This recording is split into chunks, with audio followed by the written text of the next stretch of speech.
Hello, olds. DenDenBMX here. In our last video, we put this brand new 2024 Epiphone Les Paul Custom up against the cheaper 2020 version of the same guitar. And spoiler warning for those of you that haven't seen the video, this more expensive version did not absolutely dominate the cheaper version like I'm sure a lot of people were expecting it to. It was so close that some were saying that this guitar barely eked out the win, some people were saying that the cheaper one was actually the winner, and most people were saying that it was pretty much a tie. And I think that says a lot about whether or not the $500 premium on this guitar is justified. It's not looking good. Oh man, how long has the shrimp been gone? I need to update how long it takes for my screen to fall asleep. How long has my meme been gone? Okay, sick. I didn't even have it on at all. Love that for me. But based off its performance in the last video, I think this guitar's got its work cut out for it today. Because in today's video, we are going to pit this brand new 2024 Epiphone Les Paul Custom up against my beautiful LTD EC-1000T CTM in vintage gold satin. This guitar is a much more modern take on the Les Paul Custom. I paid about $1,400 for this guitar, and I think it's worth every penny. So let's find out if these brand new premium Epiphones can actually compete in the price range that Epiphone has thrown them in.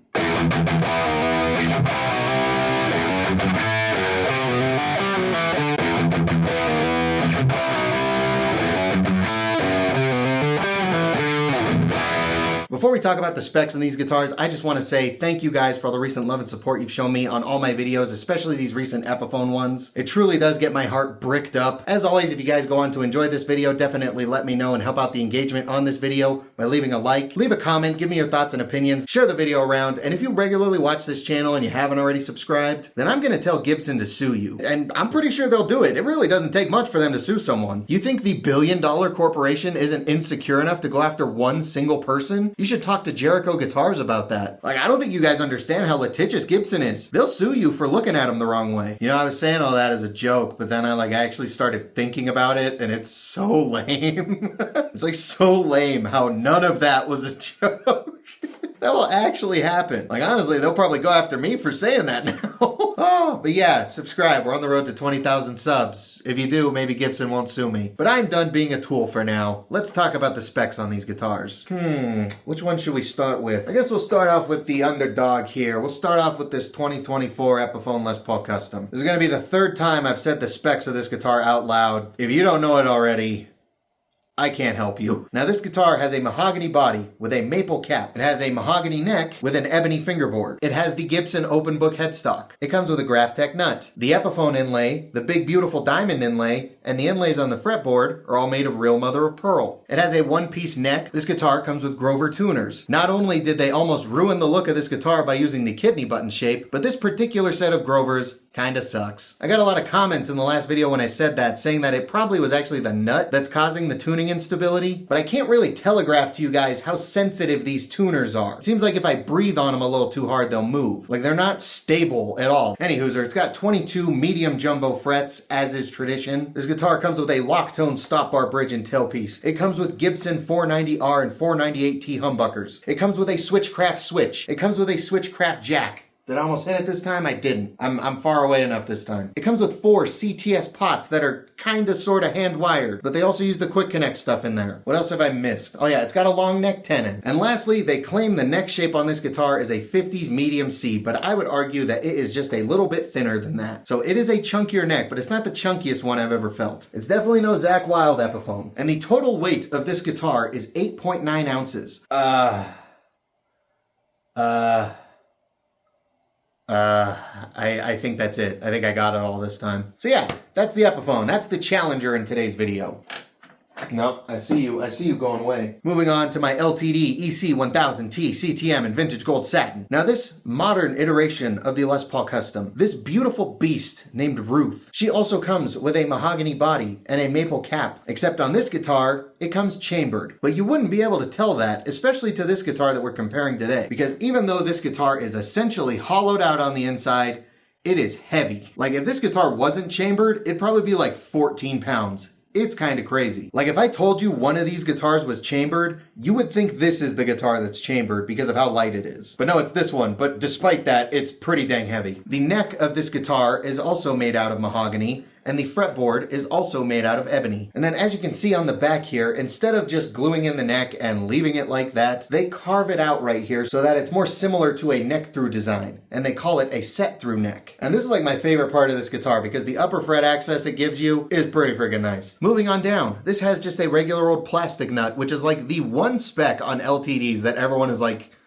why are you doing that? Why don't you just use a Graphtec nut? I mean, it works better than the Graphtec nut on my Epiphone, because according to everyone else, that's the actual tuning issue. It's not the tuners. But yeah, the plastic nut on this guitar works pretty dang well. What also works pretty dang well on this guitar are the LTD locking tuners that it comes with. Not only are they locking so that string changes on this guitar are effortless, not only are they rock solid so the tuning stability on this guitar is great, but LTD also knows how to not disrespect a single cut guitar by putting gross kidney button tuners on it. No, instead they choose the proper keystone button shape. That alone makes this guitar the winner. That's gonna wrap up today's video. Thank you guys so much for watching. I'm kidding. I mean, I'm not kidding, but we still gotta play them. It's kind of just like a formality at this point, but we still gotta play them and, you know, do the side-by-side and everything. Now, another one of my favorite things about this guitar is that it comes with 22 extra jumbo stainless steel frets. Not only are they gigantic, insanely comfortable railroad tracks, but they're also made out of stainless steel. So I'm basically never gonna have to refret this guitar. Now, this single cut comes with the Tone Pros locking Tune-O-Matic stop bar bridge and tailpiece. I do not know how much better or worse the Tone Pros bridge is than the Locktone bridge, but they kind of do the same thing. Like, they're both great. Like, they both make string changes just all the more convenient because they're not falling off and flying all over the place when you're changing your strings. Now, stock, this guitar comes with the Fishman Fluence Open Core Classics, but I already know that everyone above the age of 40 is going to absolutely love the pickups that I decided to throw in this guitar instead. While I do love Fishman pickups, I did replace them on this guitar for a beautiful brushed gold EMG headset. You see, it's your guys' favorite brand. You guys love EMGs, don't you? I know all you old farts just adore how dynamic and open and expressive EMGs are. Yeah, I know all you tone elitists are kind of losing your shit right now, but don't worry, it's not the 8160. I know you guys think every active pickup sounds like the 8160. For those of you that don't know, Mr. James Hetfield designed these pickups to kind of be like a nice in-between a passive and an active pickup. Now, the pots and the wiring on this guitar is just the Fishman wiring. I'm also unaware of the toggle switch and jack that these guitars use. Whatever they are, they're really nice and they work really, really well. And last but not least, this guitar comes with ESP LTD's amazing thin U-neck shape. This neck is thin enough to where it's really, really comfortable, but it's not like paper thin. It's not like wizard neck thin to where your hand's like this when you're playing. And I really like it. The specs and the quality control that you get out of LTD's 1000 series especially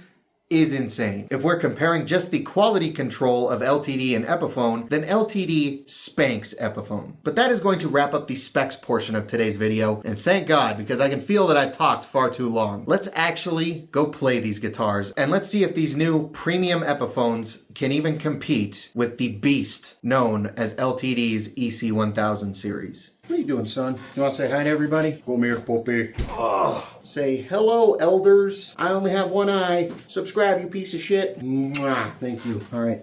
Off with you. You kiss your dad on the mouth? All right, goons. So one of the most common comments I've been receiving regarding the comparison part of these videos can pretty much be summed up to basically this. I can't hear a goddamn difference when the signal's that wet. You need to be using a tube amp for these comparisons. All you fucking liberals and your plug-ins and your digital amps and your import guitars ruining this country. Now, I'm not going to try and argue with you guys about real amps versus plug-ins. I'd basically be talking to a brick wall that's been stuck in their ways since the 1800s. And I can't lie when I say that the idea of filming an entire comparison video with nothing more than like a tiny little Fender tube amp is boring. Boring. Like, there's so much more I can do with plugins. And I can actually record them properly because I don't have like an SM57 or anything like that. The reason I use plugins is because it's so easy and it sounds so good. So while I'm not going to be using a tube amp, I will meet you guys somewhere in the middle. A lot of you were belly aching about how my signal is too wet. I don't know how, but that's the case. So I made a couple other presets just for all of you elders that like your signal to be drier than Ben Shapiro's wife. So we'll start with this clean channel that's drier than a saltine. That's what you guys wanted.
Alright, Thotty Pants, that is going to conclude the playing comparison between the brand new Epiphone Les Paul Custom and my LTD EC-1000T CTM in vintage gold satin. Definitely go down there in the comments, let me know what you guys think. Which guitar do you think sounded better? I know some of you are going to be like, the Epiphone sounded better just because it doesn't have those fucking EMGs in there. But that's fine if you want to say that. I can just ignore that comment. In my personal opinion, while I do really like this guitar, I still am having trouble justifying the price tag that I paid for this thing. And the second I switched to playing this guitar, man, like, I felt so much more comfortable, mainly because of the size of the neck. I'm not a fan of bigger size necks, just because it can aggravate my fretting hand. It can make it cramp up a little bit faster than it usually would. So doing the playing demo with this guitar took me a lot longer. However, when I switched to this guitar, I got everything recorded like twice as fast. While I do really enjoy that new Epiphone, I'd say for me personally, my winner is going to be the LTD. But I was also pretty much expecting that to happen. Ruthie is a beast of a guitar. In the unboxing video of this guitar, I said I was going to compare it to the older, cheaper version of the Epiphone Les Paul Custom, and I said I was going to compare it to my LTD. I've done that. However, if you guys so desire, there is one more comparison video that I could make with this guitar. We could put that brand new Epiphone Les Paul Custom up against my 2014 Gibson Les Paul Studio that I paid about $12.99 for, if I recall correctly. I think it would be fitting. They have very similar pickups. One's a 2014, one's a 2024. They're both around the same price. It'd be like a starter, lower priced Gibson versus a premium priced Epiphone. I think it would be a fun comparison, so definitely let me know if you guys want to see. I will not hesitate to make it. Now, real quick before we go, I just want to give a huge shout out and a thank you to Cosmic Steez, A Horse Running, Jet, Solar Flare, Jan Chocolock, Bandage Knives, Suno Verma, and Rob Heath. Those are my current channel members. Their support really does mean a lot. If you want to join these guys, get a shout out in my longer videos, get access to my occasional members only videos, most of which are guitar videos, and most importantly, just support the channel in a bigger way, then you can go down there, click on the join button. Tiers start as low as 3 schmeckles. And if you don't want to join a membership but still want to contribute to the channel in that way, there's the super thanks button down there. It's like a little tip jar. Ron, your collar is really loud, man. Come here. I got the other little Chihuahua now. All right. Oh, careful. But regardless if you want to do that stuff or not, thank you guys so much for watching, especially if you made it this far. If you did enjoy, once again, let me know. Help out the engagement on this video by leaving a like. That's one of the biggest ways you guys can help me compete with guys like Andertons, Trogley, all the bigger guitar channels. Again, definitely leave a comment. Give me your thoughts and opinions. I know you olds won't hesitate to. Share the video around. Make sure you're subscribed. We're on the road to 20,000 subs. And yeah, I'm done being a tool. Thank you guys so much for watching. I'll see you guys next time.